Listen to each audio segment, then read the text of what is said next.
Welcome to Global World Watch. Please subscribe and press the bell icon for more updates. Alright, let's talk about Canada, the land of endless forests, hockey, and famously polite people. But today we're not here for the stereotypes. We're here because Canada just made a move that's got the whole world watching. Our friendly northern neighbor, known for its delicious maple syrup and a prime minister who's often in the headlines for his charisma, has just taken a step that's anything but subtle. This isn't just about breakfast or politics, it's about the future of cars, technology, and global trade.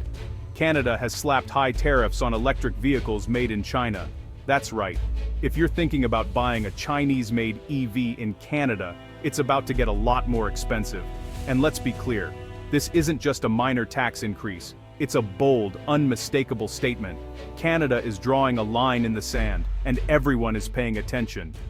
This move is a clear signal to China that the rules of the game are changing.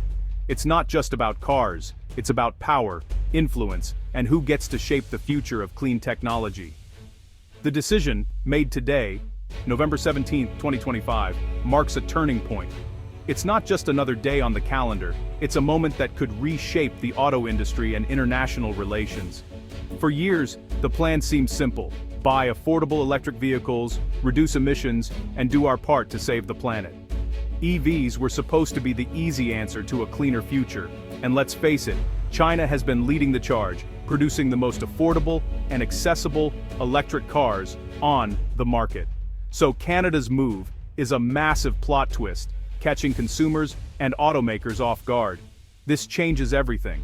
The strategy for getting more EVs onto Canadian roads just got a lot more complicated. Policymakers, businesses, and drivers now have to rethink their next steps. And it's not just Canada. The United States and Europe have been making similar noises, hinting at their own concerns about China's dominance in the EV market. The world is watching, and the stakes are rising. But here's the kicker. Canada's action is the first official complaint, the first real pushback against China's booming electric vehicle industry.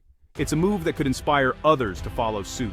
By imposing this tariff, Canada is picking a side in the global clean tech battle. It's about more than just cars. It's about jobs, innovation, and who will lead the next generation of technology. Make no mistake, it's a high-stakes gamble. The consequences could be huge, affecting everything from the price of cars to international trade relationships. The world is watching to see who wins, who loses, and what happens next.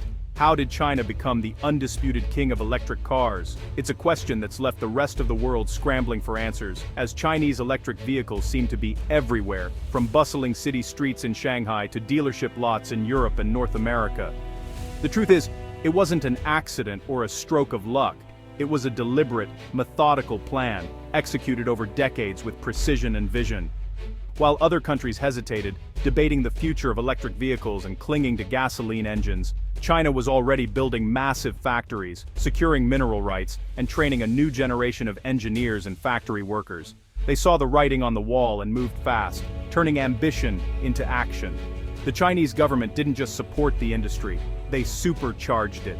Billions of dollars flowed into research, infrastructure, and subsidies, creating a hyper-competitive market where only the most innovative and efficient companies could survive. Companies like BYD, NIO, and XPeng raced to outdo each other, pushing the boundaries of technology and design, all while driving prices lower and lower. This relentless competition forced rapid innovation, making Chinese EVs not just affordable, but also cutting-edge. But China's real masterstroke was controlling the entire supply chain. From the raw lithium and cobalt mined in far-flung regions, to the state-of-the-art battery factories, every step was brought under Chinese control. Today, China processes about 60% of the world's lithium, a critical ingredient for EV batteries, and over 70% of its cobalt, much of it sourced from Africa and shipped to Chinese refineries. This dominance in raw materials means they can produce batteries faster and cheaper than anyone else. With this iron grip on the supply chain, Chinese manufacturers can churn out batteries at a fraction of the cost, giving them a massive advantage over foreign rivals. The result? Chinese EVs often cost half as much as their American or European counterparts, making them irresistible to budget-conscious buyers both at home and abroad. China's domestic market is now the largest in the world, with millions of new EVs sold every year. But they're not stopping there. Chinese automakers are setting their sights on global domination, exporting cars to Europe, Southeast Asia, and even North America. Their vehicles are showing up on city streets from Berlin to Bangkok, and their presence is only growing stronger.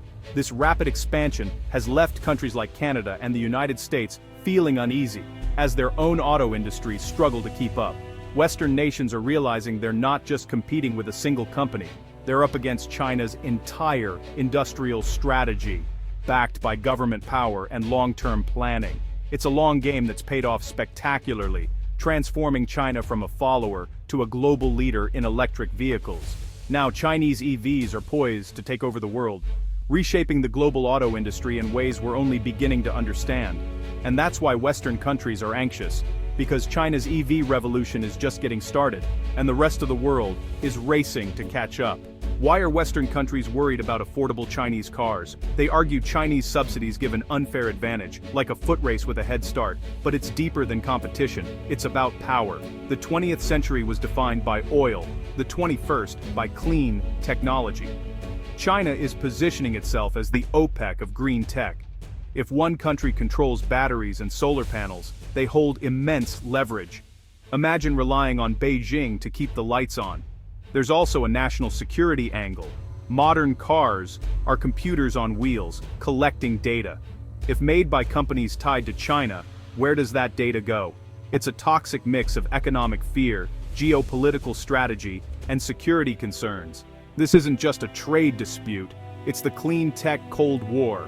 What do these new Canadian tariffs really mean for your wallet, and for the future of driving in Canada? Let's break it down. These tariffs are essentially a massive tax slapped onto Chinese-made electric vehicles, making them much more expensive the moment they cross the border. Imagine walking into a dealership and seeing the price of a car you could once afford suddenly double overnight. That's the kind of sticker shock many Canadians are now facing.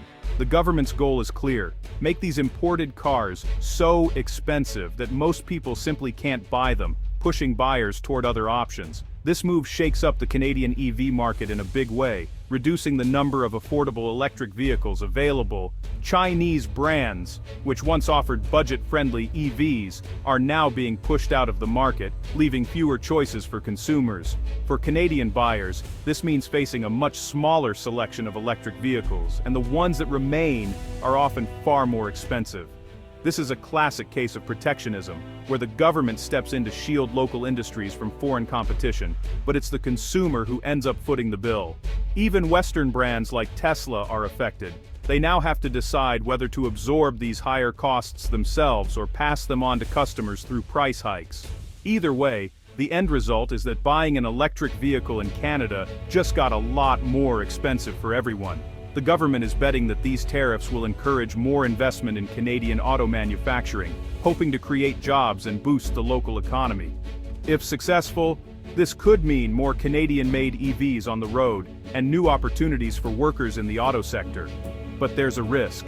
If North American automakers can't ramp up production of affordable EVs quickly enough, Canadians could be left waiting or paying even more. This could slow down Canada's transition to greener transportation, making it harder for everyday people to make the switch to electric. Ultimately, it's a tough choice. Do we want cheap, green technology now, or are we willing to pay more today in hopes of building a stronger, homegrown industry for the future? Let's look at the other side. The goal is to protect and grow Canada's auto industry. Southern Ontario has been a car manufacturing hub for decades. Cheap Chinese EVs threaten that ecosystem. Tariffs are a defensive wall to save jobs and create new ones. The message: build EVs in Canada to sell them here.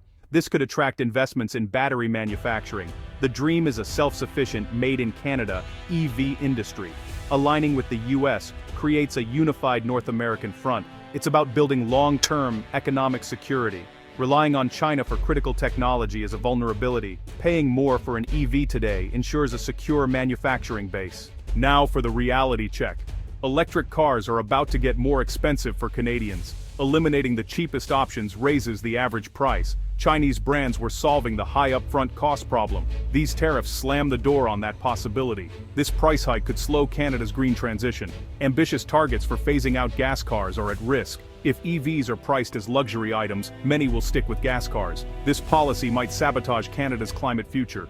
Fewer choices mean less innovation and higher prices. The EV ecosystem relies on numbers. Fewer sales slow charging station growth.